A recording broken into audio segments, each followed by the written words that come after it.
Takže dnes tu máme CBR-ku, 600 RR-ku. Posledne sme ju mali v redakčnom teste pred 2 rokmi.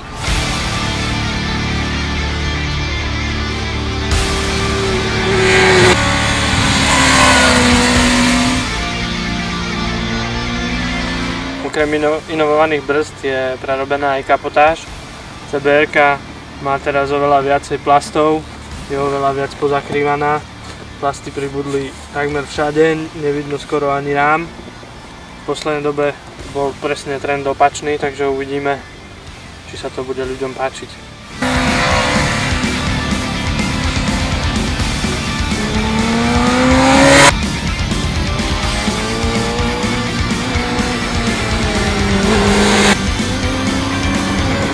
Tento konkrétny motocykel je vybavený novým systémom CABS, ktorý odteraz Honda ponúka pre superšportové motocykle 600 a 1000 RR. Brzdy, vpredu je radiálna pumpa, predné strmene radiálne, montované Tokiko a vzadu je brzdový strmeň od Nissinu.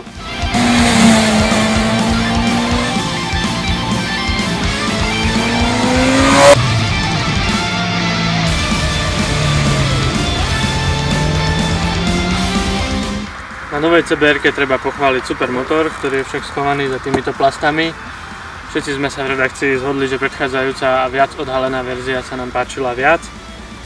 Ďalej sú to perfektné brzdy, systém CABS môžem všetkým len odporučiť do akýchkoľvek podmienok.